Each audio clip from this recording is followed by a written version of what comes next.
Yeah, this is Let's Talk Radio, where we seek your participation in discussing important issues of the day and some of the challenges that we all face. This weekly on-the-air community forum believes that your voice matters and welcomes all views and opinions without judgment. Please call us at 415-663-8492. We'd like to remind you to please watch your language when you call in, as we must comply with FCC regulations. Your co-hosts today are Bernie Stephan leading our conversation, Raven Gray answering the phones, and I am Paul Raffel. And our topic today is our human predicament. We're asking, what's your big frustration?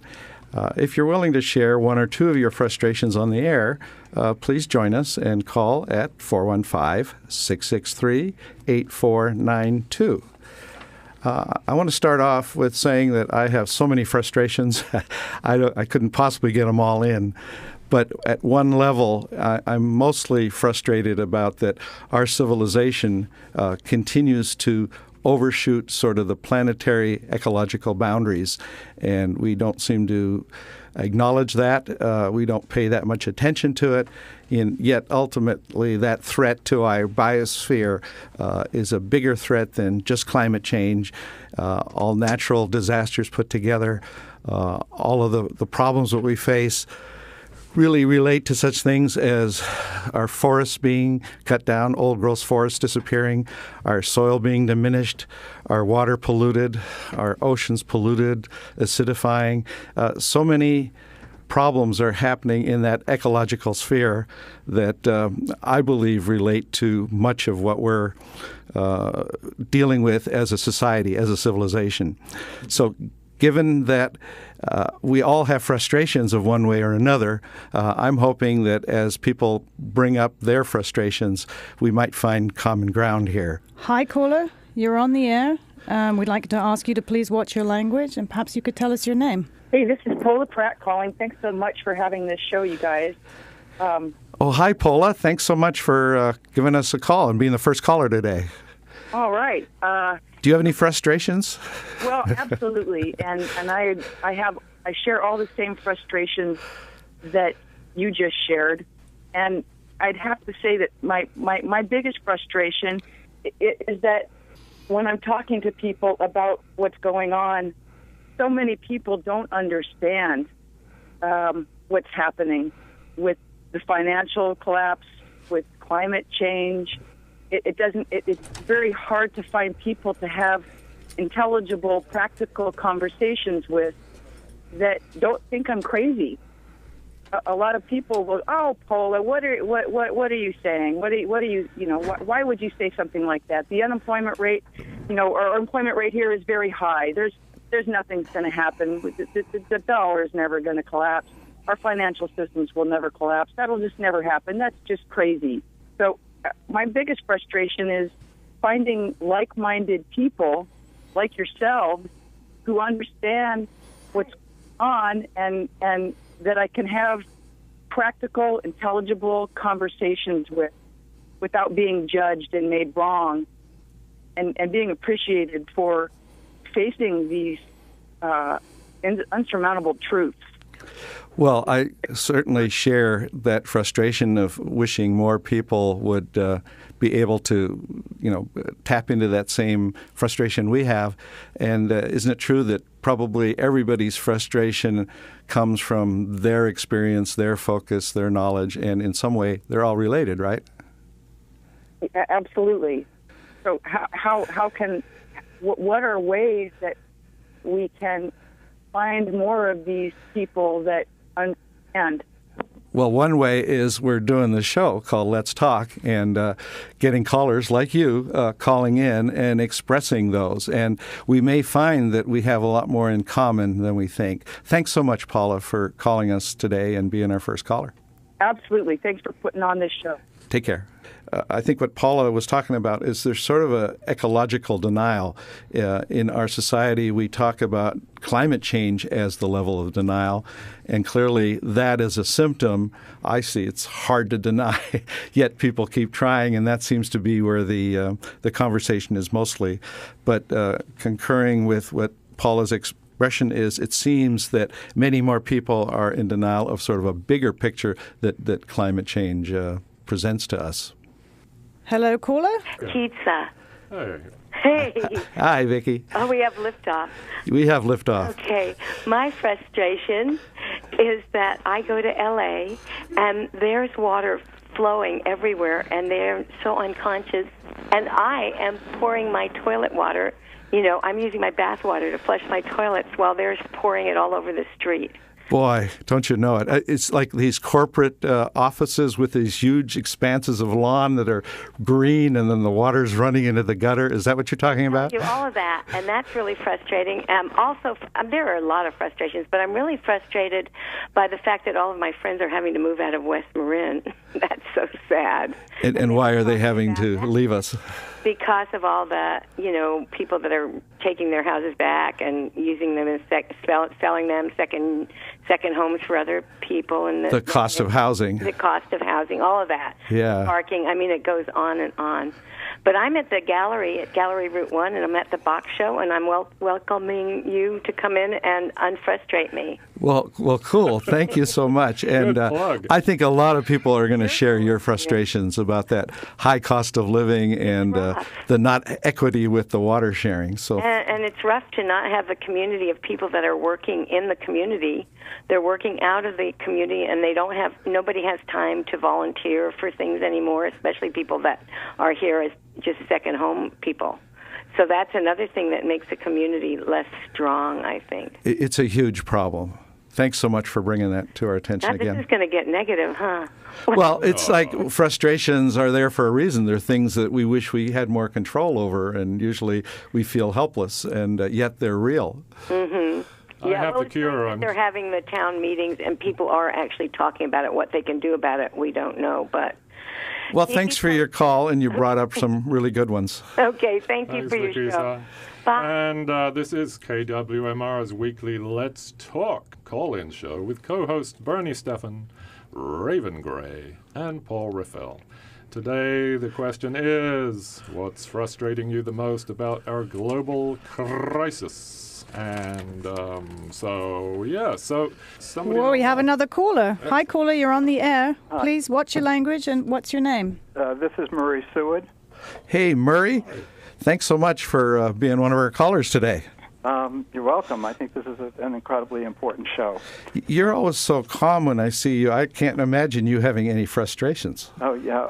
Well, I don't... What are you on for a few hours today? Should we...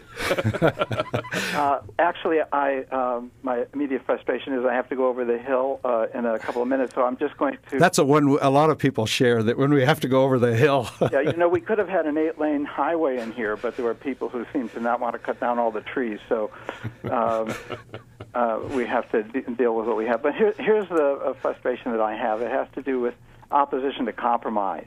That I listened to right-wing radio when I'm not listening to KWMR. Yikes. And I heard a host there actually say this. I'm not exaggerating. He said it was un-American to compromise.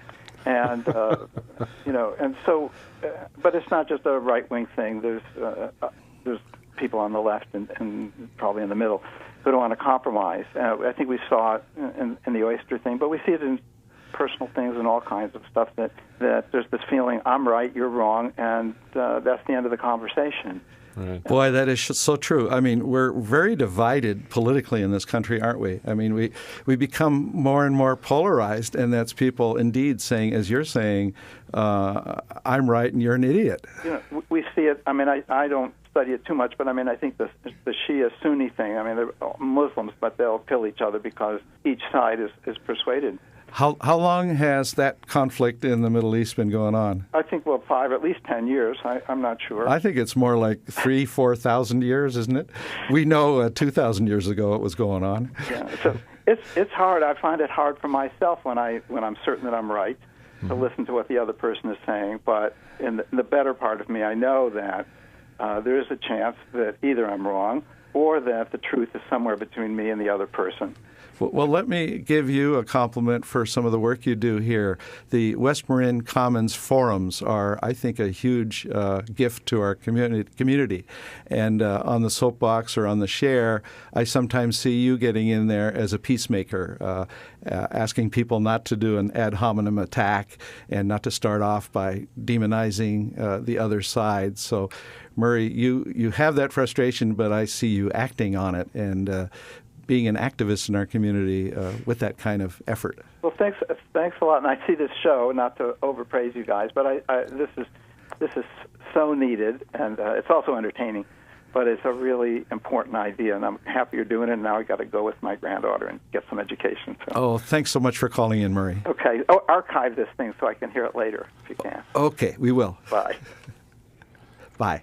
So the polarization. I mean, that explains that's why Trump is so popular, right? Because he tells it like it is. He's just boorish and bullying, and his way is right, and everyone else is a moron. Right? Well, he's reflecting the voters. And the polling shows that there are a lot of people that like hearing that. Yeah, absolutely. And I don't know that he necessarily believes it all. I mean, we hear that before he used to be much more liberal and a Democratic supporter, but now he's turned it on to the red meat for the right wing. Pays everybody off, is what he says, right? I need favors, man. I mean, it's incredible how he has been able to dominate the media, and that says something about our media allowing itself to be dominated like that. Well, so yeah, American entertainment is, it started with wrestling, I guess, and then it moved on to all these reality shows, which are really just people screaming at each other for no real reason, right? And we love to watch that, don't we? Right on. Well, we have another caller. I'm just going to put you through. You're on the air, caller. Please watch your language, and perhaps you could tell us your name. Hello. Hello, you're on the air. This is Bing Gong calling. Oh, hi, Bing. Thanks so much for calling. Sure. So you don't have any frustrations either, do you? I wish. I wonder if your list is as long as mine. It is. How long is the show? Good question. But what's at the top of your list? Well, as you know, we've been doing post-carbon radio since 2008, trying to educate people and inform them of the crisis. And we haven't made very much progress. So I guess my biggest frustration is the climate denial and our political system in which we're in a logjam and not able to pass any legislation, meaningful legislation. Boy, certainly we can all relate to that. I mean, as we all here are saying, the political system seems very dysfunctional, not able to get at these critical issues. And as you've been doing, trying to raise awareness, I wouldn't say you haven't had any success. It's like maybe the success we all hoped for would come faster. But I think awareness is growing. I do see more and more of what was totally radical 5 years ago making its way into mainstream now. Yes, there are some bright things happening, like divestment and this idea of leaving it in the ground, the fossil fuels. And so it's the power of money that controls our system, the Koch brothers, and I heard a very interesting metaphor. We've all heard that our planet is like the Titanic going down, where the rich are still drinking their champagne. The party's continuing in the salon.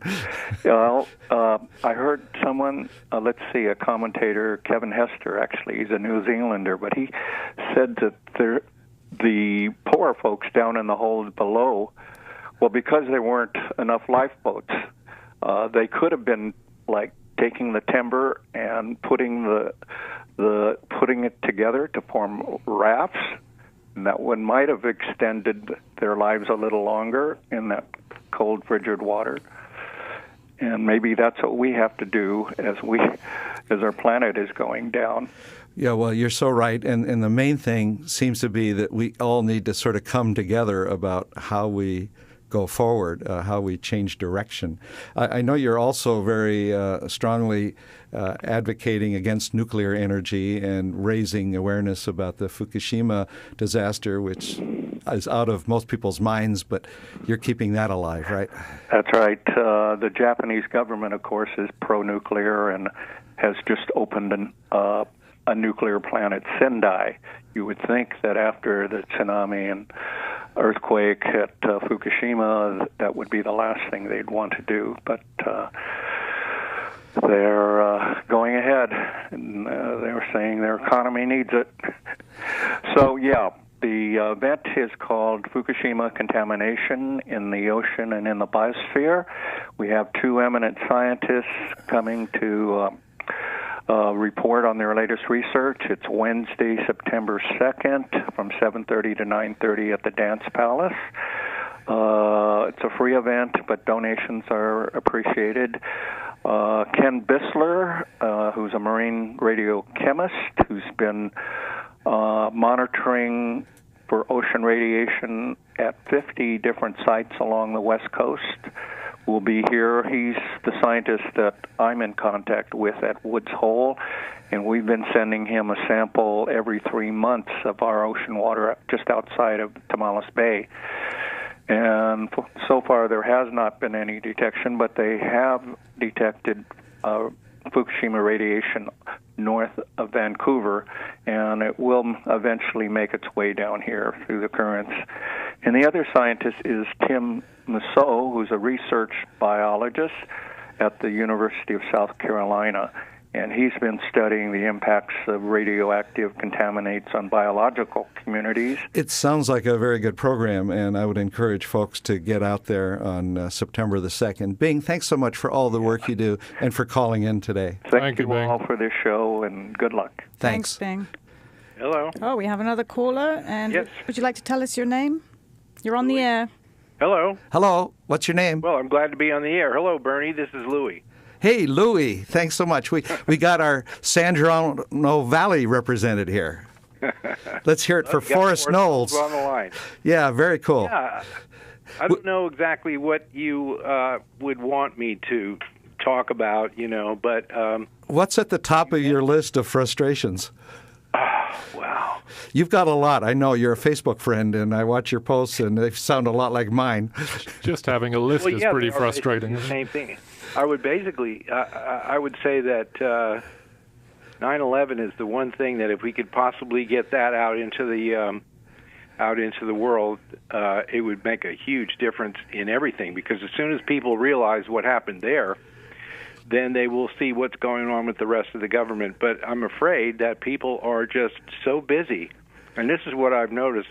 Well, here's an opportunity to help talk about that. I agree with you. No one on mass media talks about what really happened on 9/11, yet there are thousands of architects and engineers who have looked at videos and said, no way could this have happened solely from two planes crashing into the Twin Towers.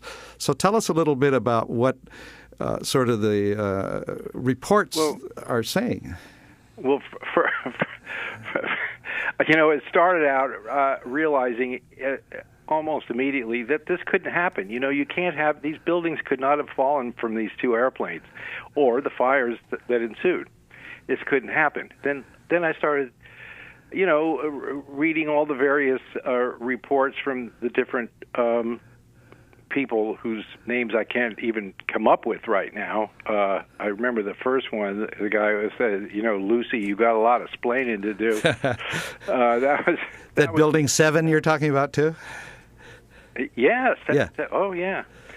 All these things, I don't think there has been a single terrorist attack that was not a false flag since that and before.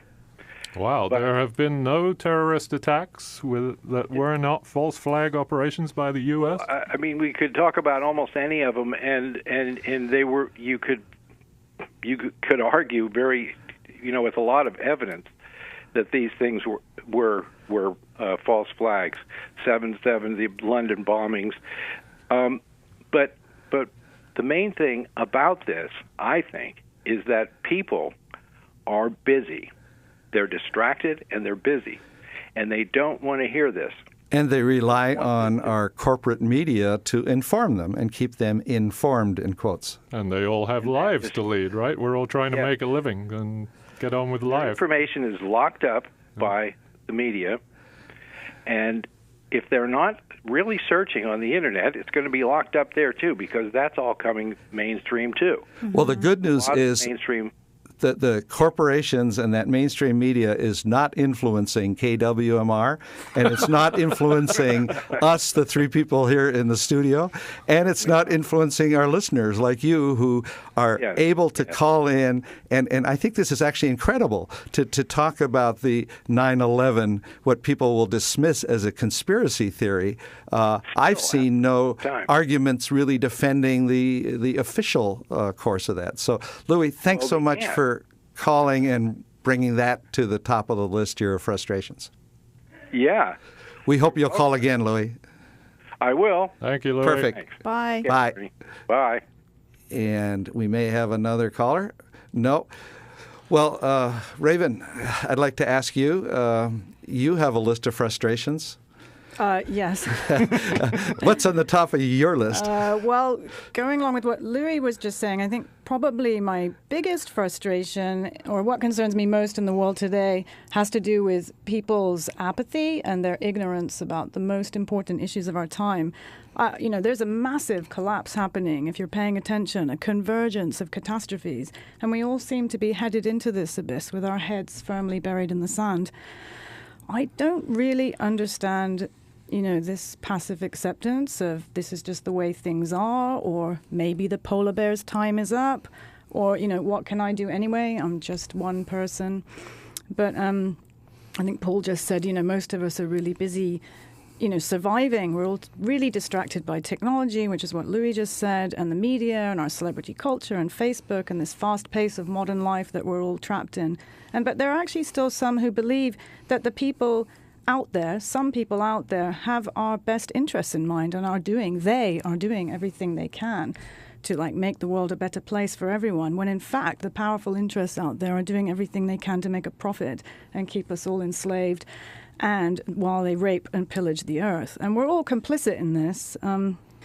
Yes, we are. It's can I just give one specific concern that I have? As many as you like. One of my biggest concerns, I feel, is the current decline in biodiversity. Scientists now concur that we are living in the sixth mass extinction, where more than 200 species a day, that's 73,000 species a year, are disappearing because of us. And it's predicted to be the most devastating extinction, since the dinosaurs were wiped out by an asteroid. Earlier this year, the World Wildlife Fund issued a report that stated 52% of all vertebrate species have now been made extinct in the last 40 years. And, most people seem to be oblivious to this. It's barely reported in the news. It's shocking, And John Muir once said that when we try to pick anything out by itself, we find it hitched to everything else in the universe. So if you just look at the sixth extinction, the mass extinction that's taking place, you'll find it's connected to climate change, habitat destruction, deforestation, pollution, pesticides, ocean acidification, overpopulation, development, agriculture, consumerism, every single aspect of industrial civilization. That's a heck of a list you got there. But it's all connected, isn't it? Mm-hmm. And it's our unsustainable way of life that has to change. Yeah, I absolutely agree. I mean, I can't see why we don't, as a species, as a civilization, as humanity, recognize that there is nothing greater than to have our species become extinct and take a lot of the ecological world with it as we destroy habitat, etc. I've heard some studies that say that for us to not go extinct, to have the ecosphere working properly, about 2/3 of Earth's land must remain as natural. And we've already sort of taken over 50% of the planet, and that's where this overshoot is happening, is that we keep consuming from nature, and it doesn't have the chance to fulfill its natural role at replenishing itself, at reinvigorating itself, and we break up the ecosystems into parts. So mass extinction, why is that not at the top of everybody's agenda? Mm-hmm. Well, because it's, as Raven was saying, there are many agendas and they're all interconnected. I think people are swamped by the hugeness of it all. When you're talking about global species collapse, the question really is, what can I do here sitting in my little bubble in Point Reyes? What do I do about it? Everyone's definitely been distracted. The distractions are certainly there and put in our way to keep us all happy and bumbling along in our own little lives and making lives more difficult for us by not paying us enough and making, everything's more expensive, no minimum wage, blah, blah, blah, all that. That's the public is being It's being shut down, basically, and made to feel that they cannot do anything. But I am very optimistic, actually, because just since Donna and I were doing sort of research into the patriarchal system and what can bring down the patriarchy that's created all this mess in the first place, that there is more movement towards stopping patriarchal systems to creating new systems that are more horizontal, less hierarchical.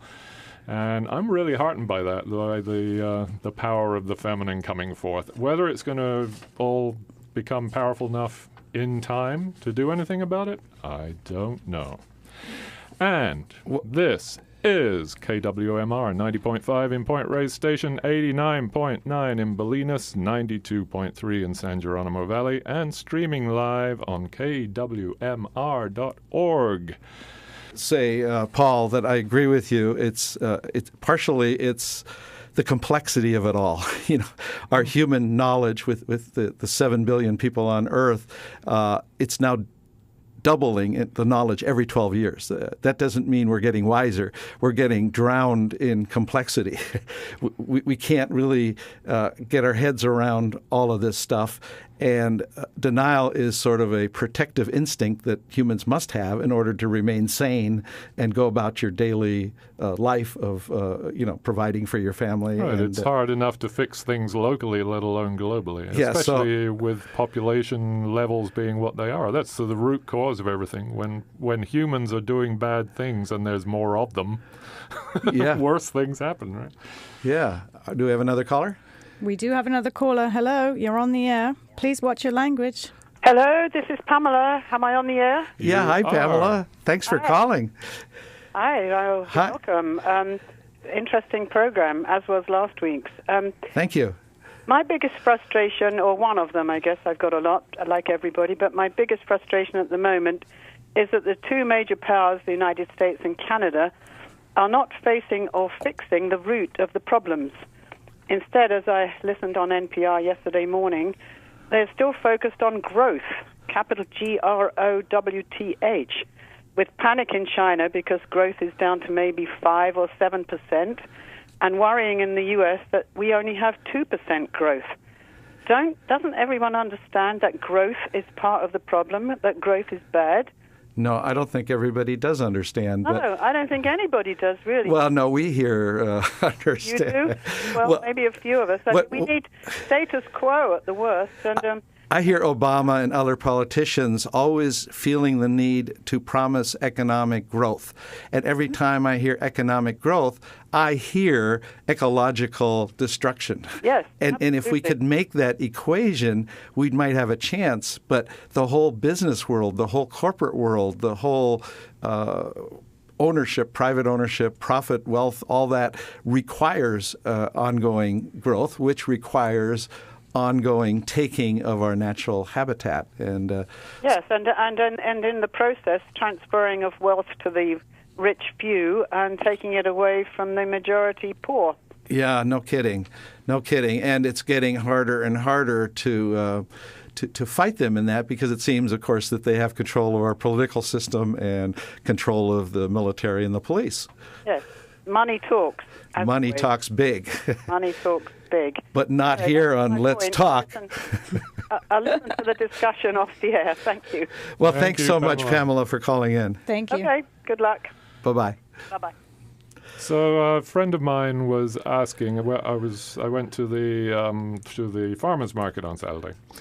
Met a friend there, and he said, "What is the word for knowing about all the stuff that's happening, all the bad stuff that's happening, but still being able to come to the farmers market and talk to friends and smile and laugh? Is there a word or a phrase for that?" Well, that's living locally in the moment, and I think that is the least destructive form. And I mean, that is really our answer, isn't it?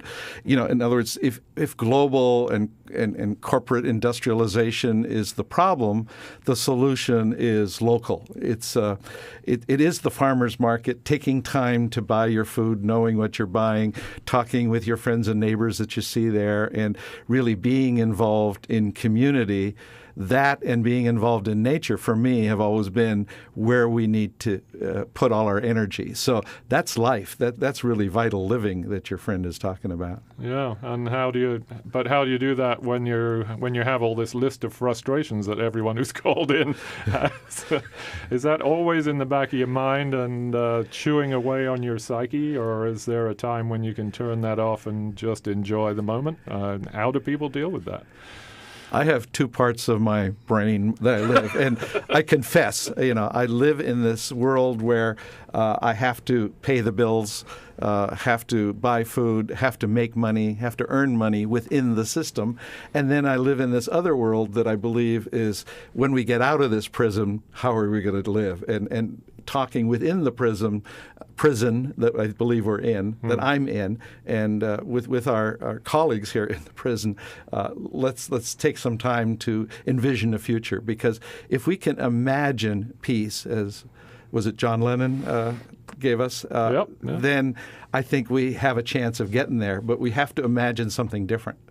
Yes, I agree. I mean, for myself, I try to hold the grief in one hand and the gratitude in the other. So every day I have practices that I do that connect me to the earth. I do a sit-spot meditation. I pay attention to what's happening in the ecology around me. And I definitely see the beauty every day. But at the same time, I notice that the trees are dying and that there's less butterflies or less bees. Or the other day I was walking at Kehoe Beach, and I've never seen a rack line, that's the tide line, of just feathers. There were so many dead birds, they were common murres down at Kehoe Beach, that it was just so apocalyptic and devastating. So it's like still appreciating the beauty of the beach and my walk and the fresh air, and at the same time noticing that earth changes are happening, and for those of us who are paying attention, they're happening quite fast. Mm-hmm. And so here's speaking as a child-free person.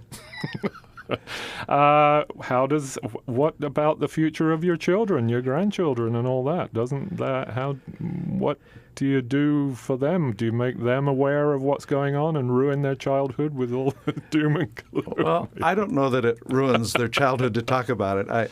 I have a couple of grandchildren now that are 14 and 12, and the 14-year-old, for a number of years, I've talked to him about my beliefs about stuff, and in the 8th grade, they had a classroom discussion about what do we need to do to fight climate change. And, of course, kids were talking about better miles per gallon Priuses, changing the light bulbs, not having plastic bags. And my grandson said, end capitalism. And the room erupted.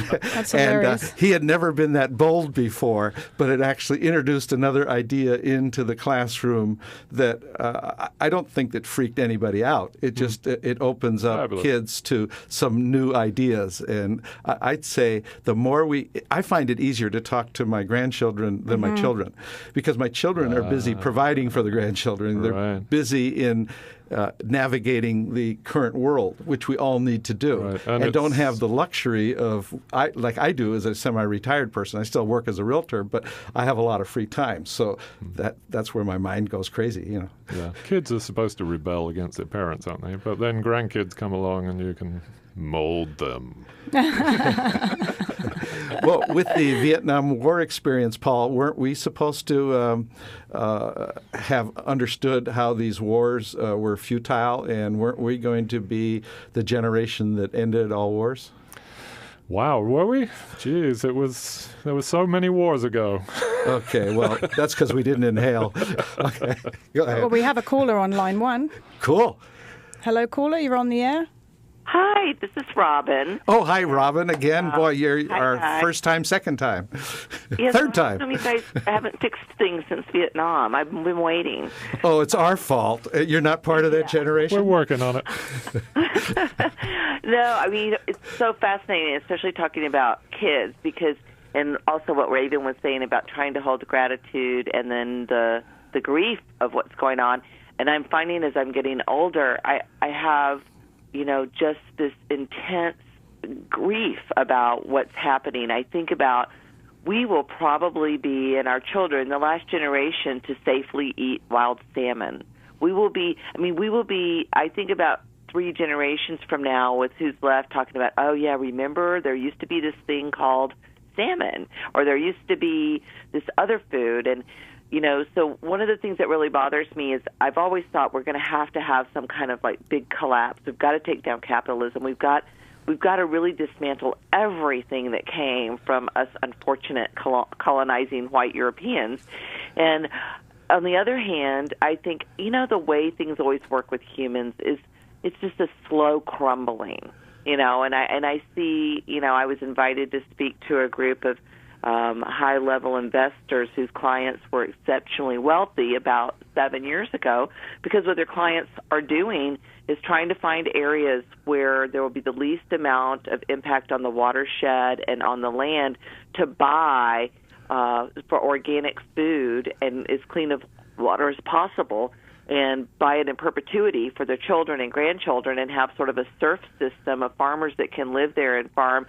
They're thinking, well, the new gold for the future will be great organic food for us and our children, so that the super wealthy, they know what they're doing, and they're just building pods of protection for themselves in a variety of ways. And so I wonder, are we just going to have this slow sort of crumbling of what was the middle class becoming poverty-stricken, and just this general grim kind of gray-like decline, because there doesn't seem to be, particularly in America and Canada, we seem to be the worst ones for trying to export GMOs and more Roundup and more toxins, whereas other countries are waking up like Russia and going like, we're only doing organic food. So I guess to me it's that overwhelmed feeling of, can we really have a big action that we all take, or will it slowly crumble? Will the rich just insulate themselves?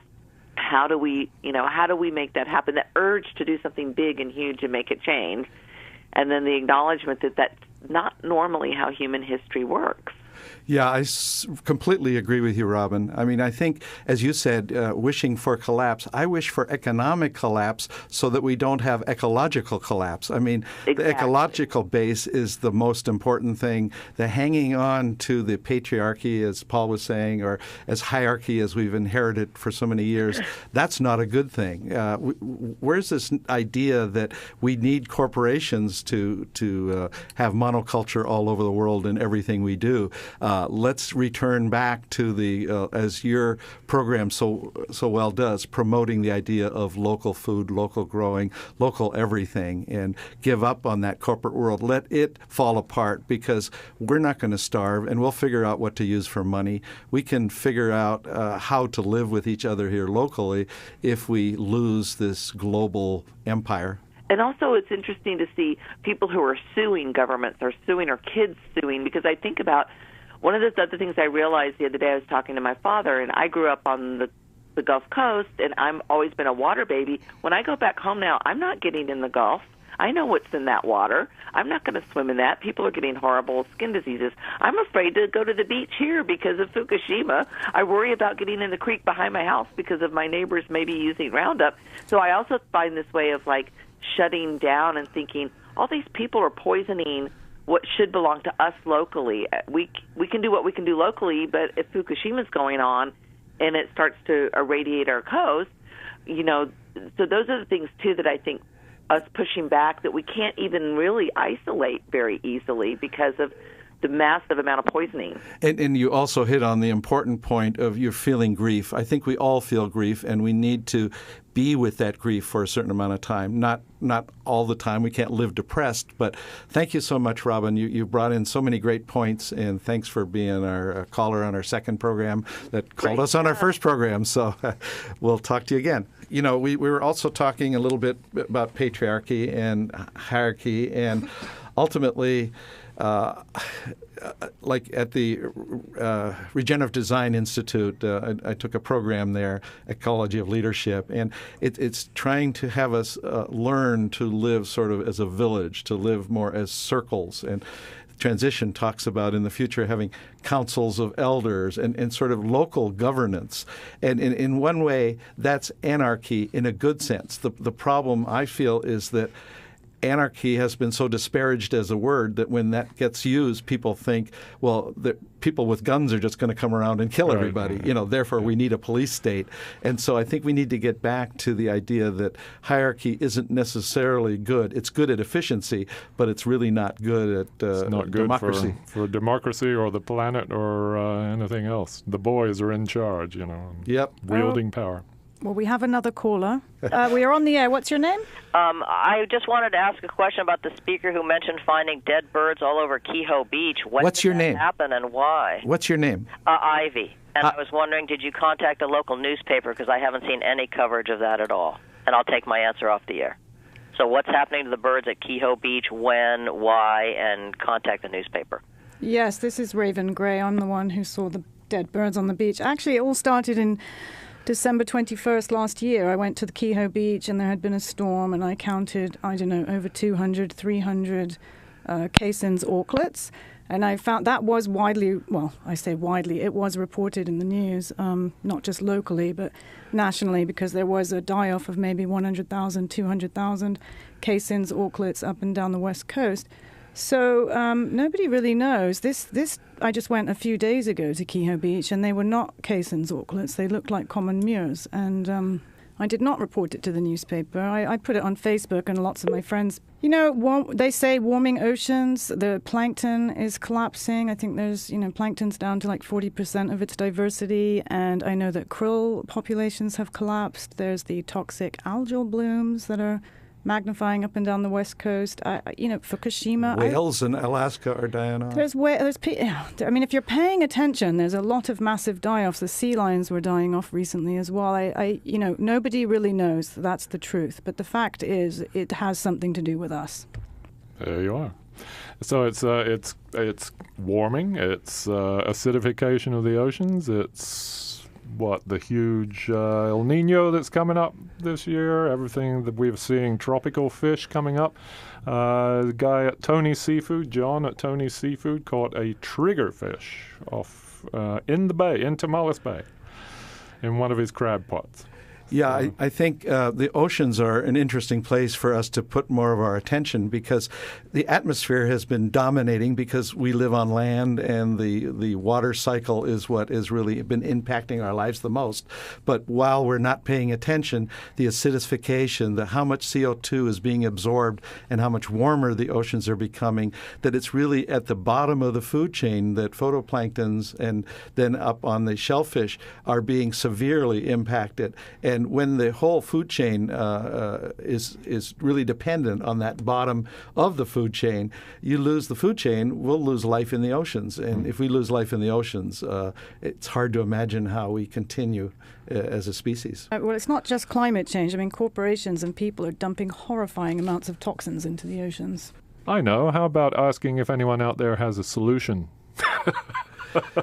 What's your name? This is Susan Deichler. Hi, Susan. Hi, and it's a wonderful show. and I'm frustrated with frustration. Oh. Especially in the younger generation who don't vote because they think it doesn't make any difference. And I agree with the caller that says you can influence your grandchildren more than you can influence your children. And I'm trying to do that right now. And I just wanted to remind everyone that our own actions, every little pebble we drop in the water, creates large circles. So any way that we can be more loving, more kind to each other and to the earth will spread. Boy, that is such good advice. Well, thank you so much for the show. Well, thank you for calling in, Susan, and expressing that. Okay. Bye-bye. Bye-bye. I want to make a comment. I can't resist on voting. Obviously, voting is really important if you believe that the governance system that we have in place is the answer to solving our problems. I happen to have, and I've voted my whole life. I've run for office, elected office, so I've served on a school board, and I've believed in that system for most of my life. And recently, I've made the decision I'm no longer going to participate in that system because even a Bernie Sanders, for me, isn't radical enough. He doesn't call for the end of national sovereignty, the end of nations as we have them. And I think those are a relic from the Roman Empire and from feudal times. And we need to be better served locally and not try to be served at the state, at the national level. So I know people have a aversion to people not voting, and some of my friends accuse me if I don't vote, the Republicans win. And I have to say, well, I have some beliefs that some of the Republicans who believe in no government are closer to me than the progressives who want everything solved with government. So don't be so sure that if I voted, I'd be voting the way you want me to vote. So some of us are dropping out by saying we don't really want to legitimize this system any further and really believe our solutions come outside of the electoral system. It's certainly a flawed system. So government, local government would be more powerful, would have more say in our lives, or we would create our own systems locally. Federal government, if the U.S. isn't going away for a little while, I'm guessing, but if the federal government's still there, they would be for what? For what would be the role of the feds when we start this change? Well, I see government could serve anarchy. Right. Anarchistic governments can exist where everybody is equal, and that's hard to do on a scaled-up basis. So the idea of trying to do it nationally is my view, is not practical.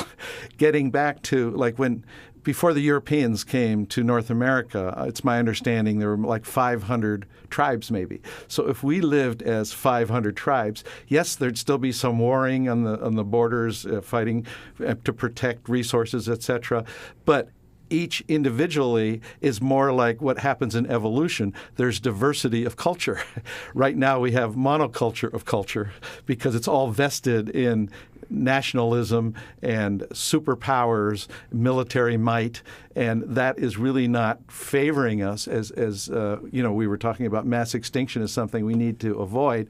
It's really driving us in that direction instead of protecting us from it. And so to believe that somehow that government will voluntarily step down where through corporate power elite people have immense wealth and power, they're not going to give that up. And I don't advocate revolution with guns. I advocate something I call revolutionary thinking, where we need to start thinking outside the box, outside of the current paradigm. Yeah, and it's all about consciousness. Everything we've been talking about is consciousness of what's going on, and consciousness and being able to think outside the box, as you say, to find solutions to it. Cool. We have a caller on line 1. Hello, caller, you're on the air. Is that me? Yes. It is. What's your name? Dana Davidson. Hi, Dana. Dana. Hi. Well, I have a solution. Oh, good. Well, I've been off gasoline for about 18 years. Well, congratulations. That's a big, noble step. Yeah, I feel good about it. It was my response to going to war with Iraq. Yeah. I guess it hasn't been 18 years, however many years it is. 14, Wow. 14 years? 15 years? It's been a while. 15 years, however many. A long time. And I have actually am going to be selling it. A Mercedes diesel, older car that I was burning biodiesel for many years. And now I've switched to an electric car, a Leaf, and I have solar panels at home, so I make my own juice. And so I am literally zero impact. I thought you were going to say you're going to a bicycle. You're going to be really zero impact. I can't do that. That'd be tough getting back up that hill, wouldn't it? Yeah. Where I live, it would be too hard. Well, that is a step a lot of people are seeing as a step in the right direction. I'm going to offer a suggestion here that you and others think about sort of embodied energy. The day the car appears, there's already a lot of fossil fuel that went into creating that car, whether it's an electric car or not. And then when the tires need to be replaced and the roads that we drive on and all of that gets added in, we're still having an impact with electric cars. It's just It's not as direct out of our pocket at a where we plug it in and we know that that's solar. But the solar itself had the investment of mining the minerals, of manufacturing, of distribution, of the corporations that sell and install and maintain for 25 years that system. And when that's done and the car can no longer be serviced, is that ultimately it gets us a long way. It's in the right direction, but is it enough? It's a good step in the right direction. Everything we do has an impact. When I'm sitting in rush hour traffic on the freeway, making miles, while everybody around me is burning up the gas, and I'm inhaling it, I feel pretty good.